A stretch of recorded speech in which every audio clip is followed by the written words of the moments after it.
The most obsolete idea is go to school, get a job, work hard, save money, get out of debt, and invest for the long term in the stock market. See, why would you save money when they're printing trillions of dollars? The gap between the 1% and 99% is massive. You see, it's not just money. You have to step back and look at the bigger picture. So what do you do? In every one of us is a poor person. There's still a poor person inside me. There's also a middle class person, and the middle class person wants security. They want that steady paycheck. And there's a rich person. And they're all inside of us, except that it's not taught.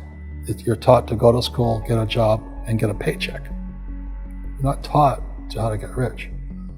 If you read Rich Dad, Poor Dad, my rich dad refused to pay me. He said the paycheck was one of the most damaging things you could take in your life. He says the moment you take a paycheck, you're an employee, and that's the mindset. So my rich dad never paid me. It drove my poor dad, government employee, nuts. You gotta pay people, you gotta pay people. And Rich Dad was not saying that the paycheck was bad. He says you didn't want to be a slave to money. So as an entrepreneur, if Rich Dad folded, I just started another company. I don't need a paycheck. I don't need anybody to take care of me. If my government doesn't like me, I move to another country because they need entrepreneurs there. So the entrepreneur is not so much the business. The entrepreneur is really the mindset and the skill sets and the different set of rules. You see, I don't operate, small business does not operate in the same rules as big business. Entrepreneur is a mindset first, a skill set, and rules. And depending upon whether you're an employee or a small business, the rules are different. The mindsets are different, the skill sets are different. If you could say one thing to somebody who's never been an entrepreneur and they're thinking about making the leap of faith into becoming an entrepreneur, what could you tell them? Well, I'll just tell them the same thing that happened to me. My last paycheck, I still remember it clearly. It was one of the worst and the best days of my life. And I was in Puerto Rico. I was working for Xerox, and my boss gave me my last, it wasn't a paycheck, it was a bonus check. I think it was about $30,000 taxable. It's the only problem with that. So I got this check and I went, holy mackerel. So I was excited, but I was also disturbed. And so this other guy comes up to me, his name was John, and John says to me, he says, you're gonna be back. I said, why? He says, because you're gonna fail. I looked at him and said, look, few expletive words, because that's what he did. He left Xerox, failed, and he came back. And I said, look, you failed and you came back, but I'm gonna fail and I'm never coming back. And that's the attitude. Do you know what I mean? If you say, well, if I fail, I'll go back to mommy and daddy, then that's what you'll do. So if you fail, that's when I became an entrepreneur, because I had no money. I had no money for years. I didn't have a paycheck.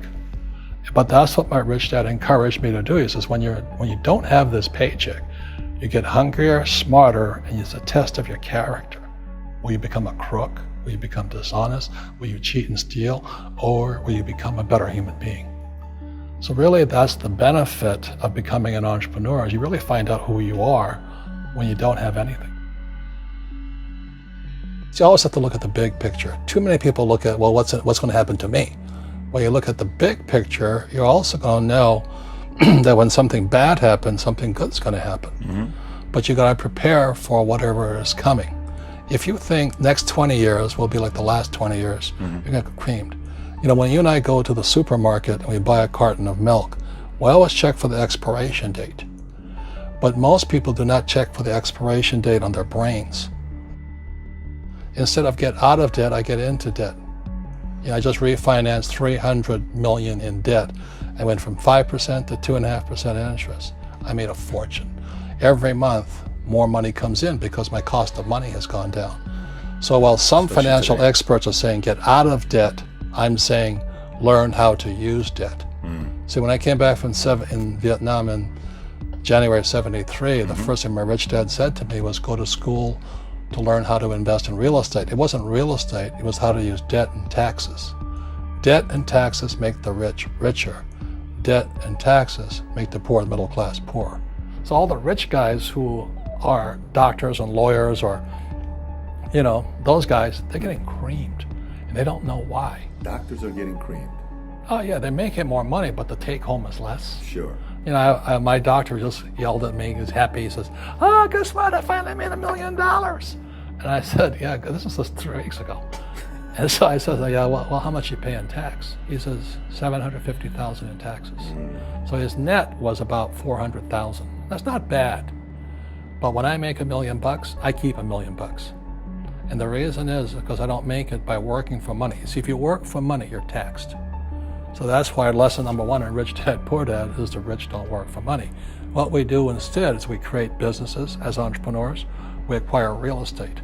I don't invest in the stock market. Okay? So the reason is because as entrepreneurs, I have more control over my income, how much I make, and how much I pay in taxes. And because I'm an entrepreneur as well as an investor in real estate, I pay 0 tax. So every time I make, let's say, $1 million as an entrepreneur, I immediately invested in real estate and I have a 4-to-1 step up. So I put $1 million in real estate, I get $4 million from the bank. That's why I love banks. But the banks are screwing everybody else, terrible, but it's good for me. That's why you say when you print, it's good for you, but when you print, it's bad for people that work for money. Because when you print, savers get creamed and people who work for money get creamed. When they print, debtors get rich. You see, debt and taxes make the rich richer, and debt and taxes make the poor middle class poorer. When we have obsolete ideas, we get obsolete results. So what's happening for most people, the idea of going to school, getting a job, working hard, saving money, getting out of debt, buying your house because it's an asset, and investing for the long term, is obsolete. The world has changed. The world changed in 1971 when President Nixon took us off the gold standard and money became debt.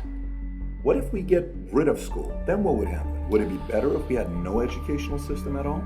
No, I'm saying education is more important before. It's just obsolete. There's Moore's Law which states information doubles every 18 months. In other words, everything's obsolete 18 months. So, and this is just a recent phenomenon. So when you come out of school, you're already obsolete. And that's why I'm the old guy, I meet my friends who went to Harvard. I went to Harvard. I said, yeah, that was how long, 50 years ago? Today, the banks are charging you interest to save money. In other words, banks don't want your money because they printed too much of it. And that's why there's this bubbles in stocks and bubbles in real estate and all this. People are dumping the cash because, as I said in here, savers are losers and cash is trash. And yet people, well, I want a high-paying job. Well, that's an obsolete idea. Get out of debt is an obsolete idea. You should learn how to get into debt, how to use debt to get rich, and they'll never teach you about taxes. The reason the 1% is way up here and the 99% are going this way is because when you print money, 2 things happen: inflation and taxes. It's crushing them. And any entrepreneur thinks, I'm just going to make money, I'm going to start a business and make a lot of money because of what we talk about. They really have got to smell the roses, man. That's not what the real entrepreneurs are doing. Most entrepreneurs, there's 28 million small business owners in America. 24 million are what are one-person entrepreneurs. They're called non-employee entrepreneurs. So and that's what happens is when people don't really understand what an entrepreneur does. So most big people are self-employed, but they're not really entrepreneurs. The self-employed pay the highest taxes of all, and nobody tells them that. Yeah, it's also called the entrepreneurial spirit, but what we were actually talking about was there's no such thing as a bad economy. There's the you and I, we all have an external economy, but we also have an internal economy, and the willpower is to change our internal economy. So for me, I can see the good and I can see the bad. I don't really give a damn because I'm going to be rich anyway. But a poor person with a poor personal economy, all they're going to see is a bad economy because they don't know how to make money in any economy. And a middle class person, they have a middle class economy. What they want is a nice house and a steady paycheck and the job and the car. And so when you take their job away, to them, that's disaster. Well, since an entrepreneur doesn't have a job anyway, it's no big deal. So all I'm saying to people, and it's what Bucky Fuller taught me, is always two sides, you know what I mean? Unity is plural, at minimum two. So if you think the economy is bad, it's because your economy is bad. If you think that steady, employment is important, then you'll see an economy without jobs. Your economy versus the external economy. What you control versus what you can't control. I can control. Yeah, it's called an internal focus versus an external focus. So the real entrepreneur has an internal focus. That if they fall down, they say, "Oh, this is good, because I'm going to go up higher." The average person will fall down and say, "Oh, I'm going to take some Prozac," or somebody has a mistake. So, "Oh, the mistakes don't matter." Well, mistakes matter. It means you didn't know something. But a real entrepreneur, whether they fall down, they always can go up. They can stand back up and go higher.